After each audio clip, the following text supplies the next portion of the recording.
नमस्कार, मैं हूं गोपाल आचुकरण। मेरी दिल्ली में निशान की खास मुलाकात में मैं आज आपकी मुलाकात कराने जा रहा हूं रमन कुमार जी से, जो कि कंज्यूमर प्रोटेक्शन सेल के प्रेसिडेंट हैं, साथ ही सीनियर इंश्योरेंस सर्वेयर भी हैं और ये एक जानकार हैं इंश्योरेंस के अनेकों मामलों के। हम इनसे बात करेंगे आज अनेकों मुद्दों पर। तो स्वागत है आपका मेरी दिल्ली में निशान की खास मुलाकात में। नमस्कार। सबसे पहले तो सर हम जानना चाहेंगे आपका जीवन का सफ़र, क्योंकि आप एक बहुत सीनियर सर्वेयर भी हैं और जानकारी भी रखते हैं इंश्योरेंस को लेकर। आप इस फील्ड में कैसे आए? आपके पास अनेकों की डिग्रियां हैं, जैसे कि आप दिल्ली यूनिवर्सिटी से लॉ ग्रेजुएट भी हैं। तो कहाँ से आपका जीवन शुरू हुआ? मैंने अपनी इंजीनियरिंग जो है बी मैकेनिकल ऑनर्स, ये मैंने थापर यूनिवर्सिटी पटियाला से की है। 1988 में पास आउट किया था। उसके बाद अलग अलग एम्प्लॉयमेंट रही मेरी, लेकिन मैंने उसको आपको छोड़ के इंश्योरेंस सर्वे का फील्ड अपनाया। मैं पंजाब में रहता था, अमृतसर से मैंने काम शुरू किया और मैं 96 तक अमृतसर में इंश्योरेंस सर्वेयर का काम करता था। 96 के बाद मैं दिल्ली में आ गया जी। दिल्ली में भी हमने इंश्योरेंस सर्वेयर का काम किया। तब तक इंश्योरेंस सेक्टर में जैसे जनरल इंश्योरेंस में 4 ही कंपनियां थी जी, गवर्नमेंट की, पब्लिक सेक्टर, प्राइवेट कंपनीज नहीं थी जी। इसी तरह से लाइफ इंश्योरेंस में भी लाइफ इंश्योरेंस एक ही थी, कोई और लाइफ के और कोई इंश्योरेंस कंपनी नहीं थी। तो हेल्थ सेक्टर में भी ऐसे जो है जो जनरल इंश्योरेंस की कंपनियां थी वही काम करती थी। तो बहुत ज़्यादा कंपटीशन भी नहीं था। प्रीमियम को लेके, पैसा क्लाइंट से कैसे लेना है, कैसे उसको आगे देना है, इसमें एक तरह से चारों कंपनियों में एक तरह का ही काम होता था। तो कोई कंपटीशन नहीं था, कहीं से भी कोई इंश्योरेंस करा लेता था। प्रीमियम भी फिक्स था जी। ऐसा नहीं था कि कोई कंपनी ज़्यादा प्रीमियम ले रही है, कोई कंपनी कम प्रीमियम ले। जैसे आजकल आप देखते हैं पॉलिसी बाजार में सर अनेकों कंपनी आज तो हाँ जी, पॉलिसी बाजार ऐड देता है, अपने टीवी में ऐड देखी होगी। तो उसमें क्या कहता है कि अब 10 कंपनियों में कंपैरिजन करके आप कम प्रीमियम दे लो जी। तो इस तरह की ऐड आती है। तब पहले ये नहीं था। जब से प्राइवेटाइज हुआ जी, इस इंडस्ट्री को प्राइवेटाइज किया तो प्राइवेट इंश्योरेंस कंपनी इस देश में आई जी। अब जब प्राइवेट इंश्योरेंस कंपनी आई तो वो एक तरह से पैसा कमाने के लिए आई। उनका पर्पस क्या होगा कि हमें पैसा कमाना है। प्रॉफिट कैसे होगा? हाँ, एक्चुअली इंश्योरेंस तो था एक सेवा का काम था जी। इंश्योरेंस का उदय जो कहते हैं, इंश्योरेंस का उदय जो हुआ था वो इस तरह से हुआ था कि जैसे एक गांव में 500 लोग रहते हैं और कोई भी बीमार होता है तो गांव के लोग 10-10 रुपये महीना सबसे लेते हैं। जो बीमार होगा उसको इकट्ठा पैसा दे देंगे, मदद कर देंगे। ये इसका बेसिक प्रिंसिपल था इंश्योरेंस का। लेकिन जब प्राइवेट कंपनी आई उन्होंने इस प्रिंसिपल को नहीं माना। उनका काम था कि हमें इस बिजनेस से पैसा कमाना है जी। तो उन्होंने धीरे धीरे लोगों को अपनी तरफ अट्रैक्ट किया। शुरू में उन्होंने काफ़ी अच्छी सर्विस देने की शो ऑफ करा कि हम काफ़ी अच्छी सर्विस देते हैं। ऐसा किया भी थोड़ी देर के लिए। और जब उन्होंने लोगों को अपना क्लाइंट बना लिया फिर उन्होंने अपना सारा फोकस जो है पैसा कमाने में लगा दिया। और जब इस तरह से उन्होंने शुरू किया तो आम जो पब्लिक थी पहले तो उसको यही नहीं समझ आ रहा था कि मैं इंश्योरेंस करवाऊँ कहाँ से। फिर अगर उसका कोई लॉस होता था, अगर मेडिक्लेम होती थी, बीमार होता था, या लाइफ का कोई लॉस होता था, या जनरल इंश्योरेंस में कोई लॉस होता था, आग लग जाती थी, एक्सीडेंट हो जाता था, तो उसको पता नहीं चलता था मुझे कैसे अप्रोच करना है जी। पहले तो जो पब्लिक सेक्टर की कंपनियों को अप्रोच करते थे तो पब्लिक सेक्टर के जो इंश्योरेंस के लोग थे उसको गाइड करते थे, ठीक है, उसको बताते थे भी ऐसे फार्म भरो, ऐसे करो, ऐसे करो, ऐसे करो, तो उसको क्लेम मिल जाता था। जब से प्राइवेट कंपनी आई धीरे धीरे उन्होंने ऐसा करना शुरू कर दिया कि उनको गाइड करना तो छोड़ो, उनसे कुछ पेपर लेते थे और उनको मिसगाइड करते थे। अक्सर होता है कि वो कहते हैं साइन कराओ साइन करो। मैंने अक्सर देखा कि ऐसे बहुत सारे लोग क्लाइंट होते हैं जो बहुत सारे फॉर्म पे आप बड़ी कंपनियों के लोग आते हैं, साइन कराते हैं, कुछ बोलते हैं जबकि उनको समझ में नहीं आता कि कहाँ मैं साइन कर रहा हूँ। उस कंडीशन में आप क्या कहाँ देखते हैं? मैं वही बता रहा हूँ कि जैसे आप कोई पॉलिसी लेते हैं जी। आपने वो डॉक्यूमेंट साइन करके उनको दे दिए, बिल्कुल वही सर। आपको पता ही नहीं होता डॉक्यूमेंट में क्या है, वो बोल के जाता है जी ये चीज़ है, आप उस पर विश्वास करते हो। तो ये जो इंश्योरेंस का पर्पस है, जो इंश्योरेंस का काम है, ये एक लीगल कॉन्ट्रैक्ट होता है। जी सर। ये सब कस्टमर को ये समझना चाहिए कि ये लीगल कॉन्ट्रैक्ट है। जी। ये मजाक नहीं है कि वो अगर यहाँ साइन कर दो तो वहाँ साइन कर दिए। आपको उसको पढ़ना चाहिए, उसकी नॉलेज होनी चाहिए, नहीं तो किसी एक्सपर्ट से नॉलेज लेनी चाहिए। फिर आपका नुकसान हो जाता है, आपको उस इंश्योरेंस की यूटिलाइजेशन की ज़रूरत पड़ती है किसी भी विषय एक समय के बाद, कि एक समय के बाद कभी भी। तो आपको उसको कैसे लेना है उसका बेनिफिट, टाइम के बाद उस चीज़ को कैसे उपयोग करें? जब आपका नुकसान हो गया, आपने एक चीज़ का बीमा करवा लिया और उसके बाद आपका लॉस हो गया, तो आप क्या करोगे? आपको अगर पता नहीं है कि इसके डॉक्यूमेंट कैसे देने हैं, तो प्राइवेट कंपनीज जो है, ज़्यादातर प्राइवेट कंपनीज का नाम मैं इसलिए ले रहा हूँ क्योंकि वो बिजनेस ओरिएंटेड ही रहती हैं। उनका लिए उनके अंदर तो ये है ही नहीं ना कि कोई ह्यूमैनिटी है ही नहीं। हाँ ह्यूमैनिटी टाइप की मानवता सोच ही नहीं है। जैसे मैं तो कई बार ये कह देता हूँ इससे बढ़ के भी कि जैसे एक कंपनी आती है, ईस्ट इंडिया कंपनी आई थी अपने देश में, उसने आके क्या किया, वो इतने ज़्यादा लोग तो नहीं थे, उन्होंने यहाँ के लोग ही हायर किए और वो यहाँ के लोग ही यहाँ के लोगों पे जुर्म करते थे। इसी तरह से इंश्योरेंस कंपनी के यहाँ के ही कुछ एक्सपर्ट हायर कर लिए। उन्होंने देखा यहाँ लीगल सिस्टम बड़ा वीक है, किसी का क्लेम अगर वो मना कर देते हैं तो आदमी अगर कोर्ट में जाता है तो उसकी जूते घिस जाते हैं, फैसले होते नहीं हैं। तो उन्होंने जो जो बेनिफिट थे, जो जो लूप होल्स थे, उनका उपयोग किया। गवर्नमेंट ने क्या सोचा कि प्राइवेट कंपनी आएगी, बिजनेस बढ़ेगा, लोगों की एम्प्लॉयमेंट बढ़ेगी, सब कुछ बढ़ेगा और लोगों को सर्विसेज भी मिलेगी। हाँ, ये तो ज़रूर हुआ, कंपटीशन बढ़ गया, कुछ चीज़ों में प्रीमियम कम हो गया, लेकिन प्रीमियम कम या ज़्यादा देने का बेनिफिट तो तभी है ना जब उसका लॉस हो तो उसको कुछ मिले, को समय पे उस चीज़ का उपयोग कर सके। अगर उसने उसका 12,000 प्रीमियम था, अब उसको 10,000 देना पड़ रहा है कंपटीशन में, लेकिन अगर उसका 1 लाख का नुकसान होता है तो उसको मिलना ही नहीं है, तो उसने 10 दिया तो क्या फायदा है? 10 दिए चाहे 2 दिया, उसके लिए तो नुकसानदायक है, उसके लिए नुकसानदायक हो गया, वो तो उसके हाथ से गया। और वो प्राइवेट कंपनीज क्या करती हैं, मैंने जो जनरली देखा है उसकी देखा देखी अब थोड़ी गवर्नमेंट कंपनीज में भी कई जगह ऐसे होने लगा है, वो लूप होल सोचती। कहाँ पहले क्या पॉलिसी थी इंश्योरेंस कंपनी की जब प्राइवेटाइज नहीं था? पे the claim if you can and repudiate the claim if payment is not possible. मतलब आप क्लेम अगर दे सकते हैं तो दीजिए क्लाइंट को लॉस पे, और अगर कोई ऐसी स्थिति आ गई है कि किसी भी तरह से दे नहीं सकते तो मना कीजिए। अब प्राइवेट कंपनी आने के बाद क्या हुआ, उन्होंने पॉलिसी क्या अपनाई, repudiate the claim if you can, मना कर दीजिए क्लेम के लिए, कभी कर सकते हो तो। अब कोई पॉसिबिलिटी नहीं है कि मना नहीं कर सकते तो पे कर दो। ये तो स्थिति बड़ी, इतना ज़्यादा फर्क आ गया। आप अच्छा, दूसरी बात क्या है, अपने जहाँ एजुकेशन बहुत कम है जी, सब तो एडवोकेट नहीं है जिनके क्लेम हो रहे हैं। मैं हूँ बी मैकेनिकल ऑनर्स हूँ थापुर यूनिवर्सिटी से। मैं आपसे बात करना चाहता हूँ, आपने बहुत बड़ी बात कही है कि आप पहले तो ये बात समझिए कि आप सीनियर इंश्योरेंस सर्विस, यानी कि आप एक लंबा समय आपने अपनी सर्विस में दिया है। मैं खुद सरकारी कर्मचारियों से मिलता हूँ जिन्हें खुद अपने ही अधिकार या अपने कर्तव्य दोनों नहीं मालूम होते। तो एक सामान्य व्यक्ति जो 10, 20, 50 हज़ार रुपये कमा रहा होता है तो उसे इंश्योरेंस कंपनी की पॉलिसी के बारे में वैसे ही नहीं पता होता। उसमें भी मुझे कहते हुए मैं ये क्या मान के चलिए, मैं कह सकता हूँ कि आज भी 60% लोगों को बहुत अच्छी इंग्लिश नहीं आती होगी जो उसके अंदर यूज़ किया जाता कागजों के अंदर शब्दों को। तो उसको आप कैसे देखते हैं कि अगर मान लीजिए मैं समझ नहीं पाया और मुझसे साइन करा लिया, मैं वही बता 20 साल बाद मैंने उसे क्लेम करा, या मान लीजिए मेरे साइन में फ़र्क है, तो आप उसको कैसे देखते हैं?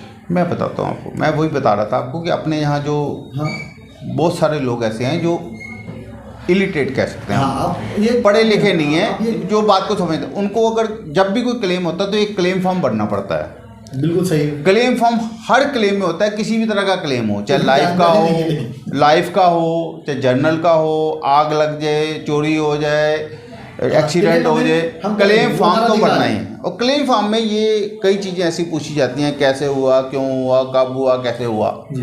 इसी तरह के कोई केस होते हैं, जैसे चोरी का केस है, उसमें एफआईआर करानी पड़ती है। एफआईआर में भी लिखना पड़ता है कब हुआ, कैसे हुआ, क्यों हुआ, ठीक है।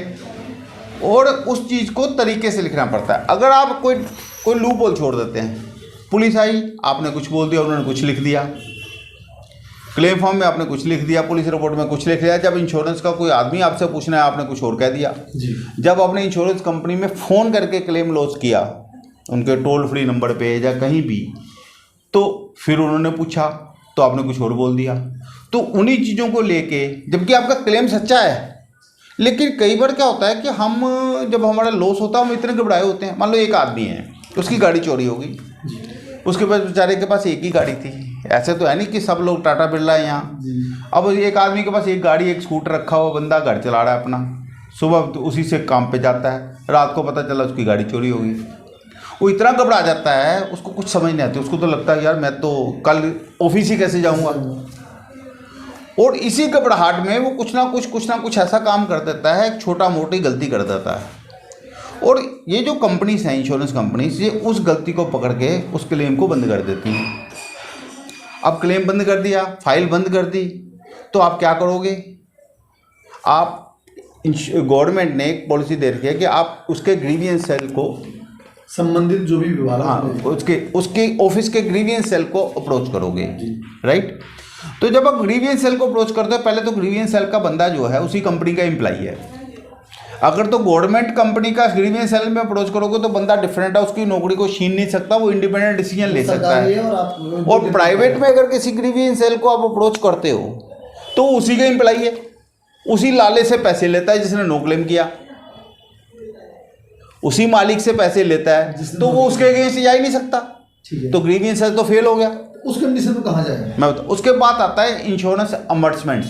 जी, इंश्योरेंस अमर्समेंट को कुछ टाइम दे रखा है कि आपने इतनी देर में ये डिसीजन देना है। अब क्या है, अगर आपने पॉलिसी कंडीशन का सर्टेन वायलेशन उन्होंने लिख दिया कि एक जगह तो आप कह रहे हो कि 21 तारीख को चोरी हुई थी, दूसरी जगह कह रहे हो 22 तारीख को चोरी हुई थी, तो आप तो चोरी का डेट ही नहीं ठीक बता पाए, आप गलत हमें बयानबाजी कर रहे हो। और क्लेम फॉर्म के नीचे लिखा रहता है कि इसमें से कोई चीज़ गलत पाई गई तो मैं क्लेम में लेने का अधिकारी नहीं हूँ। तो इस तरह की, जिस तरह की सोच इंश्योरेंस कंपनी की है, उस तरह की सोच ही इंश्योरेंस के अमर्समेंट्स रखते हैं। अब अमर्समेंट्स जो है कई हैं, हर स्टेट में अलग अलग है। तो कई बार क्या होता है कि हर जिस तरह का व्यक्ति वहाँ बैठा है वो उसी तरह का डिसीजन देता है। अब अमर्समेंट में आपका फैसला आपके हक में नहीं आया, ठीक है, तो आप कहाँ जाओगे? कंज्यूमर कोर्ट्स में जाओगे। तीसरा हमारे पास ऑप्शन जो होता है कंज्यूमर कोर्ट होता है। कंज्यूमर कोर्ट भी है, सिविल कोर्ट भी है जी। सिविल कोर्ट में जब आपको केस लगाना है तो आपकी कोर्ट फीस लगती है जी। और कंज्यूमर कोर्ट में आपको केस लगाना है तो कोर्ट फीस नहीं लगती, थोड़े से पैसे लगते हैं, 100, 400, 500, 2000। मतलब स्टेट कमीशन की अलग फीस है, डिस्ट्रिक्ट की अलग फीस है और नेशनल कमीशन की अलग फीस है, लेकिन सारी फीस जो है 5000 से नीचे नीचे है। उसमें आप जाओगे। अब उसमें क्या है, as per law consumer protection act 6 महीने में फैसला आना चाहिए, लेकिन वहाँ डेट ही 6 महीने की मिलती है। ये तो बड़ा एक विडंबना वाली स्थिति है कि 6 महीने जो चीज़ खत्म होनी है उसकी डेट ही 6 महीने की देते हैं वो, और चलते चलते कम से कम टाइम में कह रहा हूँ, कंज्यूमर कोर्ट में 3 साल है। आर्बिट्रेटर का कोई सिस्टम है नहीं। अब दूसरी बात, जब भी कोई लॉस होता है तो अगर आपका मेडिक्लेम का लॉस है तो एक टीपीए है जी। टीपीए थर्ड पार्टी एडमिनिस्ट्रेटर, उसको पे कौन करता है? Insurance company. आपकी गाड़ी का लॉस हुआ, आग का लॉस हुआ, मेडिन का लॉस हुआ, ट्रांजिट लॉस हुआ, किसी भी तरह का लॉस हुआ, उसमें सर्वेयर है जी। सर्वेयर को कौन पे करता है? Insurance company.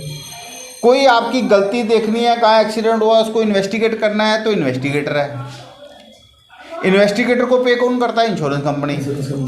अब ये लोग जो हैं इसमें इंश्योरेंस सर्वेयर के पास तो लाइसेंस है, टीपी के पास भी लाइसेंस है, इन्वेस्टिगेटर के पास कोई लाइसेंस नहीं होता। वो जनरल आदमी को पकड़ते हैं, पुलिस का कोई कांस्टेबल, पुलिस का एएसआई, पुलिस का एसएचओ पुराना जो रिटायर्ड हो चुका होता है, उसको लेते हैं, या किसी को भी ले लिया, जो कोई भी नॉन एजुकेटेड बंदा उसको भी ले लिया, और उसको कहते हैं तूने जाके देख के आना वहाँ जी, गाइडलाइन नहीं है, उसकी कोई गाइडलाइन नहीं है, और वो उससे पैसे लेता है। अगर वो उनके खिलाफ कोई देगा, कस्टमर की फेवर में देगा, तो उसको हटा देंगे, दूसरा ले आएंगे, क्योंकि वो लाए कंपनी के द्वारा, कंपनी के लाया गया। ठीक है। अब कंज्यूमर कोर्ट क्या करता है, कंज्यूमर कोर्ट पॉलिसी कंडीशन को कम देखता है, वो सर्वेयर की रिपोर्ट मांगता है, इन्वेस्टिगेटर की रिपोर्ट पे यकीन करता है। वो ये नहीं समझ रहा कि ये जो लोग हैं ये paid by the insurance company है। जैसे अच्छा, तीसरी चीज़ जो देखिए, मैं हूँ बी मैकेनिकल हापुड़ यूनिवर्सिटी से, लॉ ग्रेजुएट मैं दिल्ली यूनिवर्सिटी से हूँ। अब जितना कोई एजुकेटेड सर्वेयर होगा, जितना कोई सीनियर सर्वेयर होगा, कंपनी उसको कम काम देती है, क्योंकि वो उनके हिसाब से चलता नहीं है, फिर काम करने की आदत होती है। हाँ, फिर काम करता है उसको कंपनी, जैसे हम लोग, मैंने एक कंपनी में कहा, आप बड़ा हैरान होंगे, डिप्टी जनरल मैनेजर से मेरी मीटिंग थी कंपनी के, बोले आपके कार्ड, मेरा विजिटिंग कार्ड पे लिखा है प्रेसिडेंट कंज्यूमर प्रोटेक्शन सेल। बोले जी क्या है? मैंने कहा जी मैं कंज्यूमर्स की हेल्प करता हूँ, जो इंश्योरेंस कंज्यूमर्स हैं उनको कोई प्रॉब्लम आती है। तो उसने मुझे आगे छूटते कहा कि इसका मतलब आप तो इंश्योरेंस कंपनी के खिलाफ काम करते हो। मैंने उनसे उल्टा सवाल किया, तो क्या इंश्योरेंस कंपनी कंज्यूमर्स के खिलाफ काम करती है क्या? आप जो मानते हो कि इंश्योरेंस कंपनी कंज्यूमर के खिलाफ काम करती है, धोखाधड़ी कर रही है। हाँ, तो उसने कहा नहीं हम ये नहीं कहते। मैंने कहा जी जो काम आप करते हो ना, जो आपकी ड्यूटी है, वही मैं देखता हूँ। जहाँ ड्यूटी ठीक से नहीं की जाती वहाँ मेरा काम शुरू होता है। तो वो पब्लिक सेक्टर के डीजीएम थे, तो इसलिए उनको ठीक लगा। प्राइवेट कंपनीज के मैं पैनल पे था, उन्होंने मेरे को कहना कि आप इस तरह से रिपोर्ट बनाएं, अब इस तरह से। मैंने कहा जी आपसे पूछ के तो नहीं बनाऊंगा। तो स्ट्रेट वे सेट कि नहीं आप तो हमारे साथ काम नहीं कर सकते। फिर यानी कि अगर आप अपनी जिम्मेदारी से कोई काम कर रहे हैं तो उनको आपसे आपत्ति होती है, यानी कि आपको कुल मिला के कैसे ना कैसे आपको कंपनी के फेवर में ही काम करना करवाते हैं। वो जो करवाते हैं उनको फेवर करते हैं, उनको साथ लेके चलते हैं। अब IRDA है इंश्योरेंस कंपनीज के ऊपर। IRDA का काम है कि रेगुलेट करना इंश्योरेंस कंपनी को। IRDA भी अपनी भूमिका नहीं निभा रहा। कुछ लोग तो ऐसे कहते हुए सुने गए हैं कि ये भी प्राइवेट कंपनियों के हाथों से इनके प्रेशर में रहते हैं। अब किस तरह के प्रेशर में रहते हैं ये तो वही जानते होंगे, लेकिन उनके पास कोई कंप्लेंट जाती है तो उसके ऊपर एक्शन ही नहीं लेते। मेल का मेल डाल देते हैं और शांत हो जाते हैं, सुनते ही नहीं है। फिनांस मिनिस्ट्री का सेल है insurance division, life insurance division भी है, उसमें जॉइंट सेक्रेटरी लेवल के लोग बैठते हैं, लेकिन किसी को मिलते ही नहीं हो, ना ही वो चीज़ को समझते हैं। ऐसा सिस्टम बना दिया गया, क्योंकि आप एक चीज़ समझो, कंज्यूमर है अकेला, उसके पास एडवोकेट नहीं, उसके पास सर्वेयर नहीं, उसके पास इन्वेस्टिगेटर नहीं, उसके पास IRDA नहीं, उसके पास जॉइंट मिनिस्ट्री नहीं, उसके पास समर्समेंट नहीं, सबसे बड़े उसका नॉलेज भी नहीं। और तीसरी चीज़, पैसे उसके, जिस पे इंश्योरेंस वाला अफसर भी पैसे खा रहा है, तनख्वाह जो उसको मिलती है उसके पैसे से मिलती है। IRDA को जो पैसे मिलते हैं वो भी जो प्रीमियम आता है उसी से मिलते हैं। फिनांस मिनिस्ट्री का जो बंदा बैठा रखा है जो इंश्योरेंस डिवीज़न को देखता है वो भी उसके लिए है, उसकी वजह से उसको तनख्वाह मिल रही है। ये सर्वेयर हैं उसकी फ़ीस भी उसी की वजह से, इन्वेस्टिगेटर के पैसे उसी की वजह से, TPA के पैसे उसी की वजह से। सारे पैसे किसके यूटिलाइज करते हैं? कंज्यूमर के। और तंग भी किसको करते हैं? कंज्यूमर को। तो ये विडंबना से निपटने के लिए मैंने दिल्ली यूनिवर्सिटी से लॉ किया, और फिर आज की डेट में मैं इस कंज्यूमर प्रोटेक्शन सेल को, मैं ऑल इंडिया प्रेसिडेंट हूँ, और इसी को देख के मैं ये काम करता हूँ। सर आपके दिमाग में कोई ऐसा केस आया हो जिसके अंदर कोई परेशान रहा हो हेल्थ से रिलेटेड? क्योंकि बहुत लोग परेशान रहते हैं। 3 तरह की मूलतः इंश्योरेंस है, लाइफ, जनरल इंश्योरेंस और हेल्थ।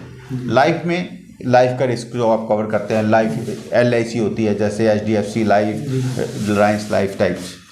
और जनरल इंश्योरेंस में आप अपने ऑफिस की इंश्योरेंस करा सकते हो, आप अपने कैमरे की इंश्योरेंस करा सकते हो, आप अपने घर की इंश्योरेंस करा सकते हो, अपनी गाड़ी की इंश्योरेंस कराते हो, फैक्ट्री की इंश्योरेंस कराते हो, चोरी की इंश्योरेंस कराते हो, दुकान की इंश्योरेंस कराते हो, ये है जनरल। और मेडिक्लेम में है कि आप हेल्थ की इंश्योरेंस कराते हो कि मेरे को कल को कोई हॉस्पिटलाइजेशन होगा तो मुझे पैसे मिलेंगे। अब सब में गालमेल देखो क्या है, आप हैरान हो जाओगे। आप गाड़ी की इंश्योरेंस कराने जाते हो तो जहाँ से आप गाड़ी रिपेयर कराते हो वो इंश्योरेंस करते हैं, जहाँ से हम गाड़ी जनरली उनको एजेंट बनाया गया है, अधिकतर वहीं पे होते हाँ, हैं। जैसे शोरूम है टैक्स होते वो हैं। इंश्योरेंस करते हैं। अब आपने 100 रुपया प्रीमियम दिया तो 25-30% वो कमीशन खाते हैं और कहते हो तुम्हें सर्विसेज देंगे। अब जब गाड़ी आपकी एक्सीडेंट होती है तो आप वहीं लेके जाते हो, उसका जो पैसा मिलता है वो भी उन्हीं के खाते में जाता है और उस प्रीमियम को इंश्योरेंस कंपनी भी यूज करती है, लेकिन कंज्यूमर को वो सपोर्ट नहीं करते। वो जो इंश्योरेंस कंपनी है वो डीलर्स है जो उन्हीं के लिए काम करेगा। कंज्यूमर का पैसा सीधी सी बात है वो घूम के जाता है इंश्योरेंस कंपनी के पास, इंश्योरेंस कंपनी से आ जाता है जो वहाँ पे शोरूम वाला, हाँ, उसके बाद फिर दोबारा पैसा प्रोवाइड हो जाता है। ये है, तो देखिए मर रहा है सिर्फ एक भारतीय। हाँ। अब क्या होता है, आपकी गाड़ी मान लो टोटल लॉस हो गई जी, जब आपकी गाड़ी टोटल लॉस हो जाती है तो वो डीलर बिल्कुल इंटरेस्ट नहीं लेता, क्यों? उसके पास ठीक होने तो आनी ही नहीं, तो उसमें कंज्यूमर को बहुत परेशानी आती है। आपकी गाड़ी चोरी हो गई उसमें भी डीलर को कुछ नहीं मिलना क्योंकि गाड़ी है ही नहीं, गाड़ी है ही नहीं, तो उसमें भी वो ध्यान नहीं देता। तो इंश्योरेंस कंपनी इतने जो बड़े क्लेम होते हैं इनको मना कर देती देने से, क्योंकि बीमा का से आ रहा है डीलर से, क्लाइंट सीधा तो बीमा दे नहीं रहा और उसकी तो वैसे भी गाड़ी चोरी हो गई, अब उसने बीमा क्या देना है, तो वो बड़े क्लेम मना कर देती है, छोटे क्लेम देती रहती है जिससे कि डीलर खुश रहे, उनको बीमा क्या देता कर है। सकता है? अब मैं आपको बताता हूँ, अब उसमें क्या है, जब आपकी गाड़ी चोरी हो जाती है मान लो, तो उस कंडीशन में क्या करते हैं ये लोग, ये करेंगे, अच्छा कहाँ थी आपकी गाड़ी, वो घर पे खड़ी, घर के बाहर खड़ी थी, ठीक है, किस तरह के बहाने ढूंढेंगे, कब खड़ी करी, मान लो उसने कहा शाम को खड़ी करी थी, कितने बजे करी, तो 6 बजे करी थी। दूसरी स्टेटमेंट में कहीं उसने कह दिया 7:30 बजे खड़ी की, तो उसी में कहेंगे कंट्राडिक्शन होगी आपकी। उसको पुलिस के पास जाना पड़ता है, पुलिस वालों को कहता है यार मैंने सुबह देखा था गाड़ी चोरी थी, रात को खड़ी करी थी, पुलिस वाले उसको लिख देते हैं 9 बजे खड़ी करी थी, सुबह 7 बजे चोरी हुई, कहते तुम 6 बजे कह रहे हो, वो 9 बजे कह रहा है। जहाँ तुमसे पूछेंगे अच्छा इसकी दोनों चाबी हैं आपके पास, वो कहेगा हाँ, एक तो गाड़ी का यूज़ करता है, घर में रखी हुई है, बोले घर वाली ढूंढो, उसको चाबी नहीं मिलती, तो बोले तेरा क्लेम नहीं देंगे क्योंकि तूने तो लगी हुई छोड़ दी। तीसरी चीज़, वो गया कनाट प्लेस, उसने एक जगह खड़ी कर दी गाड़ी, होटल में क्या वापस आया, गाड़ी नहीं मिली, बोले तूने पार्किंग में क्यों नहीं खड़ी करी। ये भी उसका एक कसूर है कि अगर उसे जगह नहीं मिली पार्किंग की, नहीं जगह मिली नहीं मिली, हाँ, मतलब पॉलिसी में ऐसी कोई कंडीशन है कि तुम पार्किंग में खड़ी करोगे। और तीसरी चीज़, क्या कहीं गाड़ी खड़ी करी जाओ तो इसका मतलब चोर को अलाउड है कि जब पार्किंग के बाहर है तो चोरी कर ले? ये कौन सा कानून है देश का कि अगर मैंने पार्किंग में नहीं खड़ी करी तो चोर को अलाउड हो जाता है क्या चोरी करना? और आपको ये अलाउड है, आप उसका क्लेम नहीं देंगे। हाँ, क्लेम नहीं देंगे। फिर क्या करते हैं, इन्वेस्टिगेटर को भेजते हैं, इन्वेस्टिगेटर उससे रिश्वत मांगता है कि भैया तुम्हारी चाबी नहीं है, तुम ऐसा करो मुझे इतने पैसे दे दो, तुम्हारा क्लेम दिला देता हूँ। एक अभी रिसेंटली मेरे पास क्लेम आया है, एक सरदार जी का क्लेम था, कंपनी का नाम लेने में मुझे शर्म नहीं है, HDFC अडगो। उसके घर में उसको चाबी नहीं मिली, तो उसको कहता कि 2 लाख रुपए की रिश्वत दे दो तो तुम्हारा मैं क्लेम पास करा दूंगा, मेरी पूरी सेटिंग है। और सरदार जी ने पूरी रिकॉर्डिंग करी हुई है। जिस व्यक्ति की पहले उसने प्रीमियम भरा, उसकी गाड़ी चोरी हो गई, उसके बावजूद भी उससे पूछा दूसरी चाबी कहाँ है, उसने कहा घर में पड़ी है, घर में उसको चाबी मिली नहीं। कई बार मेरे पास 4 गाड़ियाँ हैं आज की डेट में, मेरी चारों गाड़ियों की सेकंड चाबी घर में है, बाय चांस एक गाड़ी चोरी हो जाती तो उसकी चाबी नहीं मिलती तो कोई गुनाह हो गया क्या? दूसरी चीज़, अभी मेरी आरसियाँ पड़ी हुई थी घर में 2-3 गाड़ियों की, 3 गाड़ियों की आरसी नहीं मिल रही, तो कोई गुनाह हो गया क्या? कोई चीज़ कहीं रखी जाती नहीं याद रहती, सामान्य सी बात होती है, सामान्य सी बात है, लेकिन उसकी वजह से उसको एक्सप्लॉइट किया जाता है। वो बेचारे ने उसकी रिकॉर्डिंग कर ली इन्वेस्टिगेटर की कि पैसे मांग रहा है, उसने रिकॉर्डिंग जाके एसडी अडगो को दी कि तो पैसे मांग रहा है मेरे से, मैंने कौन सा गुनाह कर दिया। उन्होंने उसका क्लेम नो क्लेम कर दिया कि अब तो जो करना कर ले। इस तरह से प्राइवेट कंपनियां काम कर रही हैं। इनके पास हम फ़ोन करते हैं, मैंने भी फ़ोन किया उस कंपनी में, हम देखेंगे, हम करेंगे, हम एक्शन लेंगे, ये करेंगे, वो करेंगे। तो उस पर तो एक्शन लेंगे, उसको तो क्लेम दो। सही बात है। और एक्शन किसको ले गए? वो तुम्हारा चमचा है, तुम्हारा पाला हुआ पसंदा है। जैसे तुम कह रहे हो वैसे कर रहा हो। एक्शन किस चीज़ का लोगे आप लेना ही नहीं चाहते। आपने तो पाल के रखा है उसको पैसे कमाने के लिए। वो आप करिएगा उससे, पर जो आदमी पीड़ित है उसको तो आप नहीं दे रहे। आप उसको क्या दे दिया, अब वो बेचारा अम्बर्समेंट में जाएगा। चलो नहीं जाता, कंज्यूमर कोर्ट में जाता, उसको वकील करना पड़ेगा। हर आदमी कंज्यूमर में कंप्लेंट भी नहीं डाल सकता, ऐसा सिस्टम ही नहीं रखा हुआ गवर्नमेंट ने। कहते हैं कंज्यूमर खुद लड़ सकता है, लेकिन प्रैक्टिकली नहीं है वहाँ। आप जाके देखो कि हर केस जो है 99% केस वकील लड़ रहे हैं, और जो इंडिविजुअल लड़ रहा है वो भी लॉ ग्रेजुएट होगा, जब पहले किसी ऐसे डिपार्टमेंट में रहा होगा जिसको लॉ की नॉलेज होगी। तो ये प्रैक्टिकलिटी नहीं है, गवर्नमेंट इसको समझ ही नहीं रही। इतने केस पेंडिंग है कंज्यूमर कोर्ट में, सीधा साधे केस होते हैं। अच्छा चलो फैसला कर दिया कोर्ट ने। एक केस मेरे पास हो रहा है, उसकी 60 लाख की गाड़ी थी, टोटल लॉस हो गई। उन्होंने क्या लिख दिया कि आप कह रहे हो कि एक्स ड्राइवर है, हमारे हिसाब से एक्स ड्राइवर नहीं है, नो क्लेम। कोर्ट से वो जीत गए। जीतने के बाद उसको हमने कांटेक्ट किया कि अब इसकी पेमेंट कर दो, जीत गए। बोले हम तो चैलेंज करेंगे नेक्स्ट कोर्ट में। अब एक आदमी 4 साल 5 साल डिस्ट्रिक्ट फोरम में लगाएगा, 2-2.5 साल 3 साल स्टेट कमीशन में लगाएगा, 2 साल 3 साल नेशनल कमीशन में लगाएगा। उसके बाद सुप्रीम कोर्ट है। अगर 15 साल के बाद उसका लॉस उसको देना है, इससे अच्छा तो नहीं आदमी करे नहीं। अगर बंदा 50 साल का हो वैसे मर जाएगा। लॉस उसका आज हो रहा है। अच्छा तीसरी चीज़ क्या है, कंज्यूमर कोर्ट्स क्या कर रही हैं, फैसला क्या कर रही हैं, 5% इंटरेस्ट, 6% इंटरेस्ट, 7% इंटरेस्ट। जब आदमी का फैसला कर दिया तुमने 5% इंटरेस्ट पे, तो वो क्यों तुम्हें देगा पैसे? 5% अगर पर ईयर सिंपल इंटरेस्ट देना, वो कहेगा मेरे पास ये 1 करोड़ रुपया पड़ा रहने दो। अगर ऐसे करते करते मैं 100 करोड़ भी अपने पास रख लूँ, मुझे 5% देना पड़ेगा, तो मैं बैंक में जमा करा देता हूँ। 7% तो मुझे वहाँ मिल रहा है, 2% की मेरी इनकम है, इसको चलने दो कोर्ट में।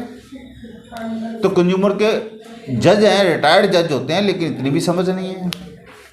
अब इस मुद्दे पे आते हैं कि सर इसमें कहाँ जाए उपभोक्ता? उपभोक्ता को पहले तो जागरूक होना पड़ेगा जी। जागरूक इस तरह से होना पड़ेगा कि जब भी कोई क्लेम करे वो किसी से सलाह ले ले, कोई गलती ना करे।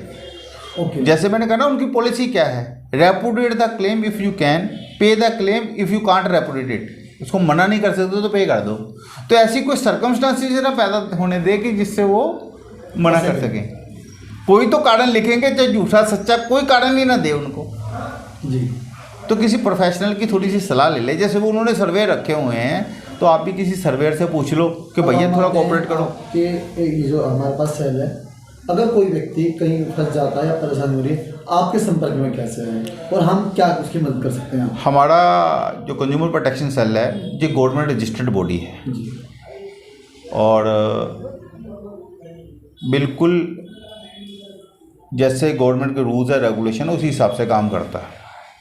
हम लोग वैसे तो चार्जेस नहीं लेते किसी चीज़ के, लेकिन अगर कोई कहता है कि हमें कोई डोनेशन करना चाहिए तो कर सकता है, डोनेट कर सकता है, कंज्यूमर प्रोटेक्शन सेल में चेक दे सकता है, पैसे जमा करा सकता है, क्योंकि हम लोग कार्यक्रम जो करते हैं खर्चा तो होता ही है। लेकिन हमारे यहाँ बाइंडिंग नहीं है। अगर कोई फ़ोन करता है हम उसको सलाह दे देते हैं, लेकिन अगर कोई कहे कि इस तरह का क्लेम है, कोई व्यक्ति दो हमें जो मेरा क्लेम हैंडल कर सकता है, हम व्यक्ति भी प्रोवाइड कर देते हैं।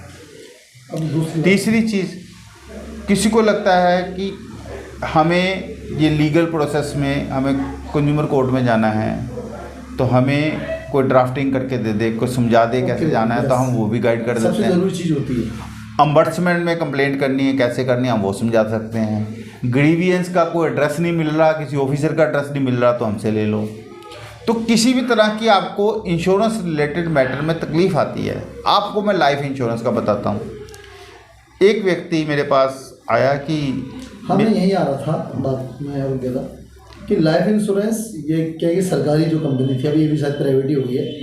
नहीं, LIC तो सरकारी ही है, बाकी लाइफ की बहुत खुल गई है। हाँ, अभी मैं वही बात करने जा रहा हूँ कि अब कस्टमर कहाँ जाए। हाँ, ऐसा है, कोशिश तो ये करनी चाहिए, मेरा जो पर्सनल विचार समझो वही आप, मैं आ रहा हूँ। कि जो पब्लिक सेक्टर की कंपनियां हैं उनकी सर्विस प्राइवेट से बेटर है। हाँ, आपको ये लगता होगा कई बार कि यार मेरी गाड़ी लगी, मेरा एक दरवाज़ा डैमेज हुआ, मैंने वर्कशॉप पे छोड़ी, उन्होंने फटाफट पेंट करके दे दिया, ये तो जल्दी हो गया काम। हाँ, उसमें जल्दी प्राइवेट वाले कर देते हैं क्योंकि उनको लगता है इसमें 5,000 रुपये देना है। लेकिन जहाँ फंसोगे, जहाँ मेजर होगा, वहाँ प्राइवेट वाले पेमेंट नहीं कर रहे। मतलब बकरे वाली स्थिति है। बकरे वाली स्थिति है, बिल्कुल जो मुझे दिखाई दे रहा है वो बकरे वाली स्थिति है। तो अभी मेरा सुझाव ये है कि जब भी आप इंश्योरेंस कराना चाहो, कोशिश करो गवर्नमेंट कंपनीज में। और गवर्नमेंट कंपनी में भी डिपेंड करता है, जैसे दिल्ली में आप करवाना चाह रहे हैं तो दिल्ली में आज की डेट में टोटल मिला के अगर देखा जाए तो 10-12 RO हैं, रीजनल ऑफिसेस जी। रीजनल ऑफिस के हेड अलग अलग हैं। किसका हेड अच्छा है, किसका बढ़िया आदमी है जो सुनता है आदमी, और किसका ठीक नहीं है, ये हमें जानकारी रहती है। बदलते रहते हैं वो, 3-4 साल के बाद ट्रांसफ़र होता रहता है।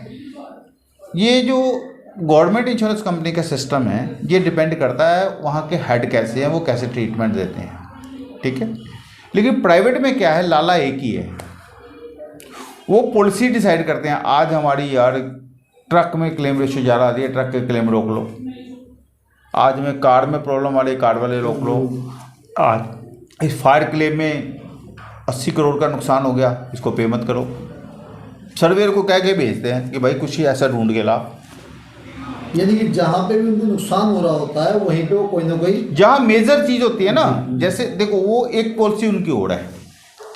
मैंने एक बार प्राइवेट वाले से पूछा, मैंने कहा यार आप करते क्या हो यार, गाड़ी चोरी होगी क्लेम क्यों नहीं देते? कह रहे भाई साहब हम ना 10 क्लेम मान लो रोक लिए, 1 करोड़ के 10 क्लेम हमने रोक लिए, उसमें से भैया 6 लोग जाते हैं कोर्ट में, 4 तो हमारे पैसे वैसे बच गए। 6 में से भी 2-3 थक जाते हैं, वो नहीं जाते। 2-3 के हमें देने पड़ते हैं, उनका इंटरेस्ट होता है 5-6%, हम क्लेम दे देते हैं, हमारे तो कितने लाखों बच जाते हैं। वकील को थोड़ी सी फीस देनी पड़ती है, वो हम दे देते हैं। छोटे क्लेम में हम इसलिए पे कर देते हैं कि वकील को फीस क्यों दे, इन्हीं को दे दो, मार्केट बनी रहे। हाँ, तो ये लोग जो करते हैं, ये लोगों को, ये तो पॉलिसी कंडीशन को नहीं मानते।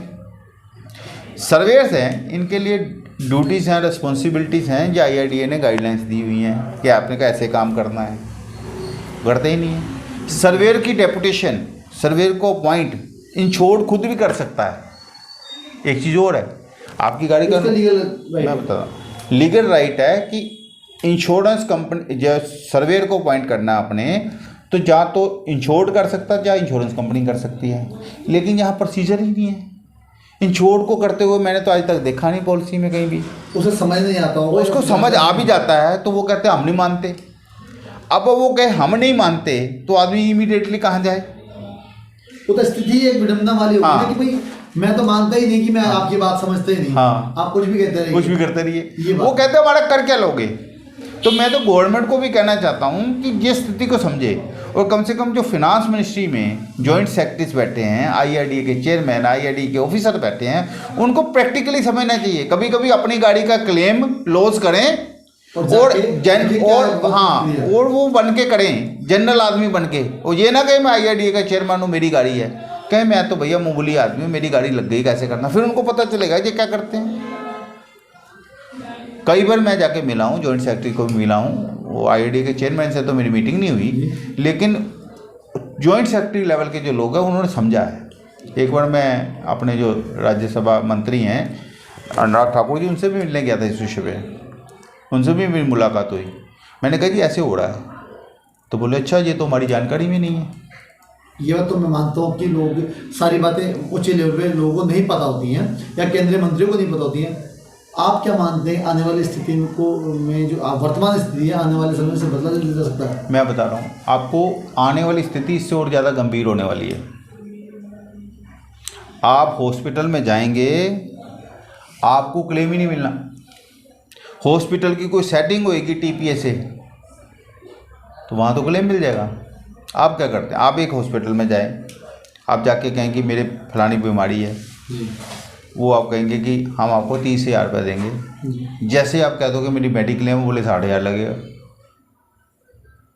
उनसे पूछो क्यों, बोले खर्चे होते हैं।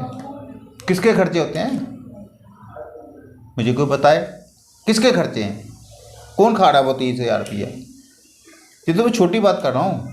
बड़े जो केस होते, हार्ट का ऑपरेशन होना है, मेडिक्लेम वाले रेट अलग हैं, दूसरे रेट अलग हैं। आप जानते हैं कि जब से जो मेडिक्लेम पॉलिसी आई है, हॉस्पिटलों में कितना धंधा बढ़ गया। हर जगह ऑपरेशन कर देते हैं, हर चीज़ में आजकल ऑपरेशन कर देते हैं। एडमिट हो जाओ, ओके पेट में दर्द हो रही है, एडमिट हो जाओ, तुम्हारे टेस्ट सारे इसी में हो जाएंगे। मतलब बीमारी को देख के इलाज नहीं हो रहा, पॉलिसी को देख के इलाज हो रहा है। मेडिक्लेम में तो ऐसे चल रहा है। ऐसे हॉस्पिटल भी हैं जो बीमारी को देख के करते हैं, जिनकी एक पॉलिसी ऐसा है कि हम आज की जो मैं जनरल बात कर रहा हूँ। जैसे कई हॉस्पिटलों में तो आप देखेंगे ऐसा सेटिंग कर रखी है, वो काम ही मेडिक्लेम का करते हैं। ये तो अक्सर मामले देखे भी गए हैं, कभी ना कभी सामने भी आते हैं, कुछ चीज़ें चलती रहती हैं। अब सर्वेरों की क्या स्थिति, अब एक चीज़ और बताना चाहता हूँ। IRDA की गाइडलाइंस है कि अगर 50,000 से नीचे लॉस होता है तो उसमें सर्वे की ज़रूरत नहीं है, सर्वेयर की। उसका मतलब ये है कि वो जो बिल बन के आएगा और जो रिपेयर का बिल बनेगा वो चुपचाप कंपनी पे कर दे, पर ये नहीं हो रहा। प्राइवेट इंश्योरेंस कंपनी वाले कोई भी काम इंडिपेंडेंट सर्वेयर को नहीं दे रहे। उन्होंने अपने बंदे रखे हैं, वो फ़ोटो खींचते हैं और उनसे बार्गेन करते हैं पार्टी से, जैसे तैसे करके उसको सेटल करके उसको ख़त्म कर देते हैं। पार्टी को ये भी नहीं पता होता कि मेरा राइट है ये कि 50,000 से ऊपर कोई इंडिपेंडेंट सर्वेयर लगे।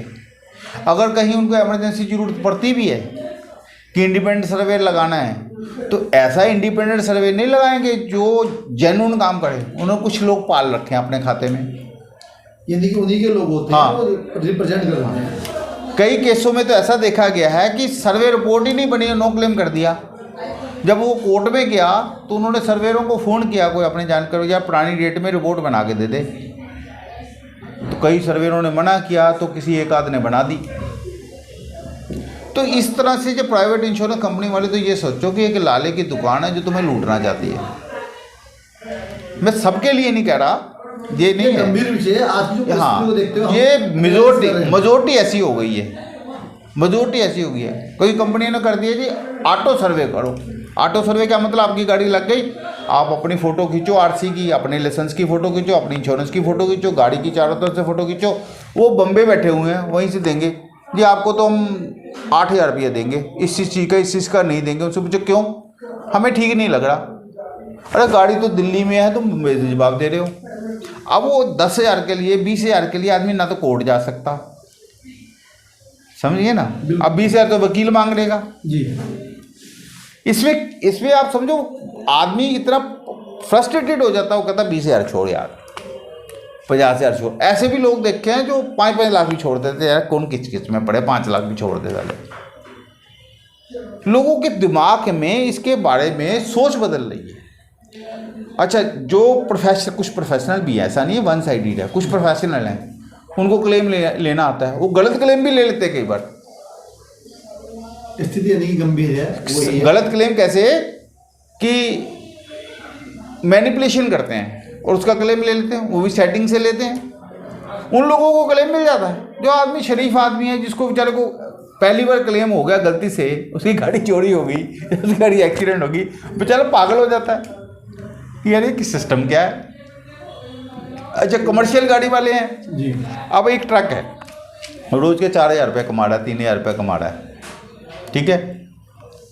अब उसका सर्वे करने में तूने 4 दिन लगा दिए तो 20,000 का वहीं नुकसान करा दिया। उसके बाद तैयार होने के बाद तूने पेमेंट करने में 10 दिन लगा दिए तो 50,000 का और नुकसान करा दिया। फिर ठीक होने में बेचारे के 3 महीने लग गए, 2 महीने लग गए, तो उसकी किस्तें टूट गई। अगर वो सिंगल या 2 ट्रक वाला मालिक है, जिसके 300 ट्रक है, 400 ट्रक है, वो तो मैनेज कर लेते हैं, वो मैनेज कर लेते हैं। जिसके बेचारे के 2 ट्रक है, एक खुद चलाता है, एक भाई चलाता, या एक में ड्राइवर रखा है खुद चलाता है, वो बेचारे के कई बार खाने के लाले पड़ जाते हैं। मतलब जो सेवा भावना और सर्विस इंडस्ट्री थी ना, ये बिजनेस इंडस्ट्री हो गई।